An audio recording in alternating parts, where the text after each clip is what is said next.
There are three main parts to making sure you sell well. There is your motivation for selling, there's the market you're selling in, and then there's what I call the gap, which is related to the price that you put on your home, which I'll explain shortly. Let's look first at your motivation. This is all about your reason for selling and urgency that does or doesn't surround that reason. Now, I want to start this DVD by saying this should all be about you. It should be about what you're wanting to achieve here. Selling your house is, I find, just a step towards something else that you want to achieve in life. So let's start by being really clear around what this is. Write it down somewhere. What is it that selling this property is going to give you? Let me give you an example.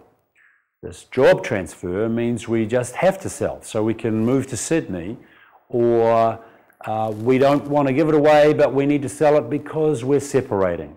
It's time to get on with our lives.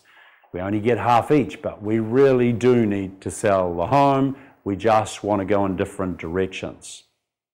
Another one would be this investment has gone or is going nowhere. We'd have a lot less stress or even more money in our lives and in our bank account if we quit right now. You see, this is not about the house. It's about what it is you want to do with your current situation, or in some cases, with your lives. You do not sell a property for fun. I find that people just want to move on with some aspect of their journey, and sometimes to do that, we need to sell our properties. So be very clear around what it is you're trying to achieve here. Number two, the market you're selling on or are about to sell on.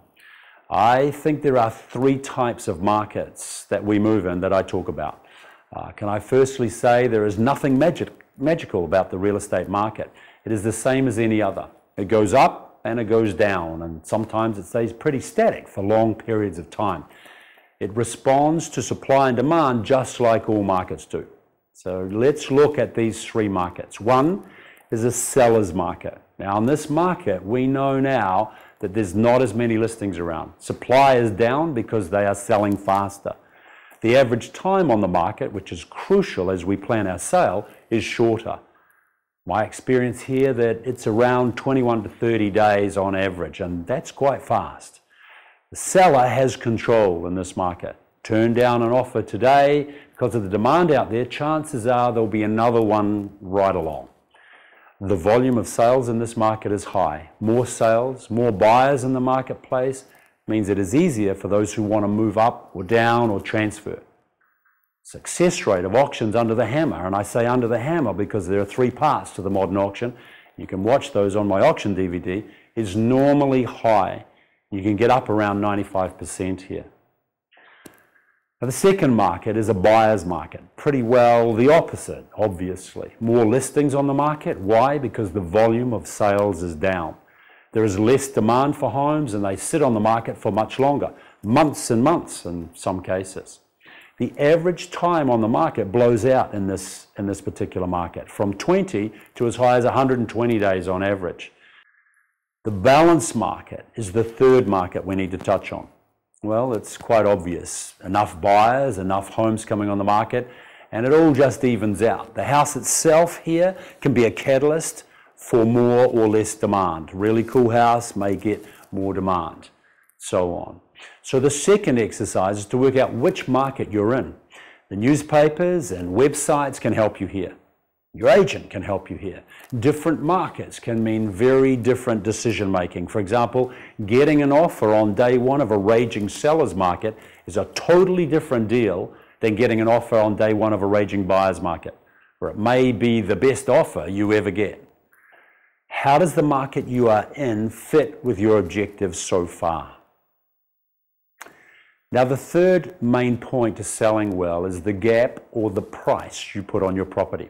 Let me show you first how pricing works. Then you'll be able to figure out a whole lot of what you need to do in terms of the market you're in and the objective that you've set yourself. In a moment, we're going to talk about finding the estimated market value of your home. But before we do this, it's important you know that once we find that value, there's what I call a reaction zone that sits just right above it.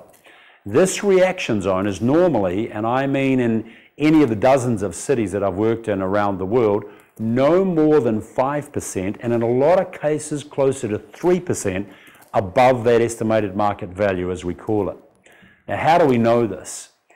Take a look at this. Here's a list of sales that I could get in any real estate office I cared to visit. It has 3 columns on it. One is the listing price when the home was actually finally listed and sold. So not the initial asking price, the one it was listed at when somebody came along and bought it. And have a look at the difference between that and the sales price. On average in this area, it's around 3.2%. And note also that I do not have to go far down the list to see that someone actually paid full price for a property. In some cases, buyers will actually pay more than the asking price if they have to get the house they want. So what does this mean?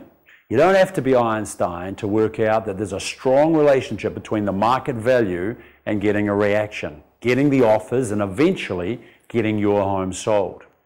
I call this the gap.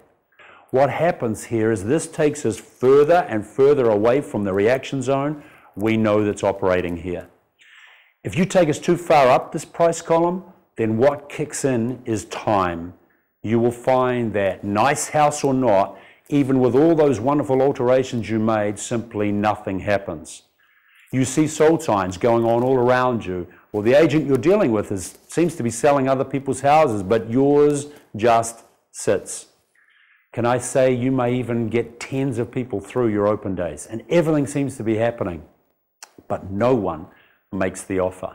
This gap is the key.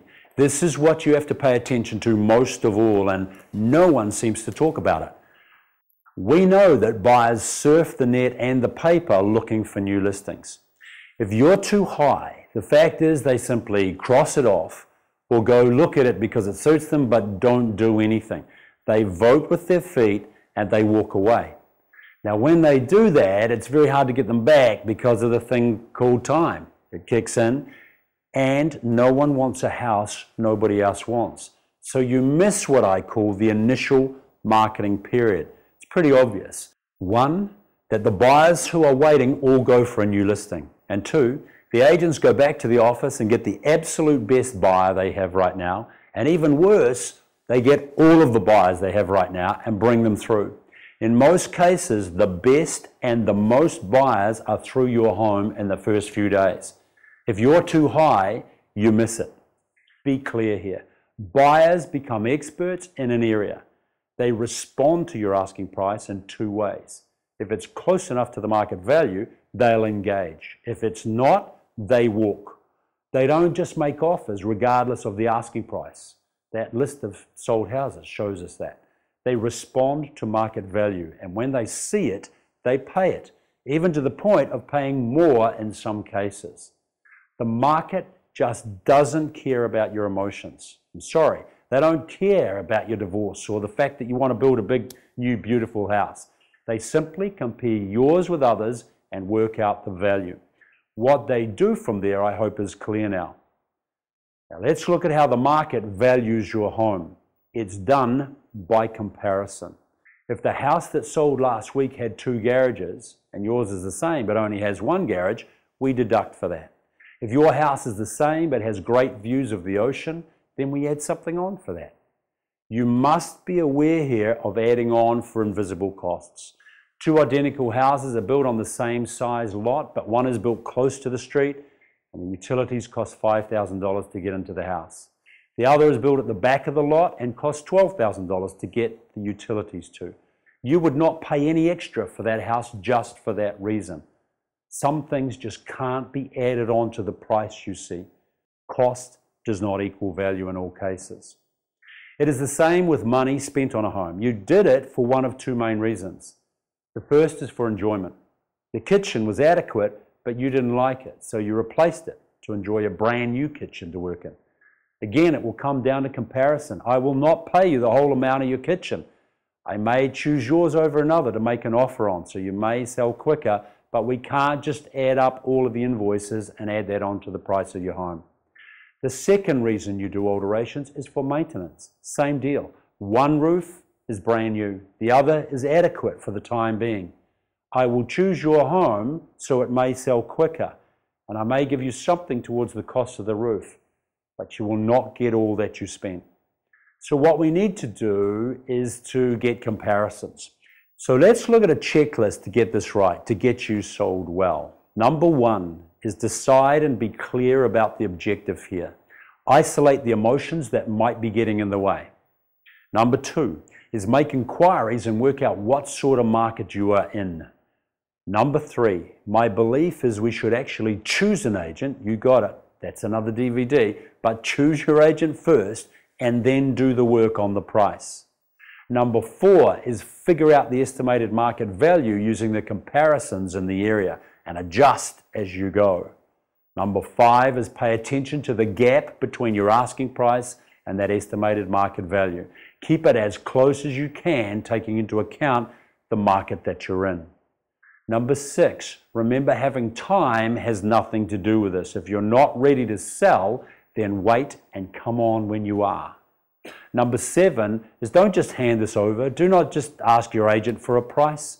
You know that it is irrelevant what they think now. Ask the agent to show you what the house is worth, not tell you. You want comparisons, tangible evidence as to why they are suggesting a particular figure. Go for a drive yourself or with the agent and get it right up front.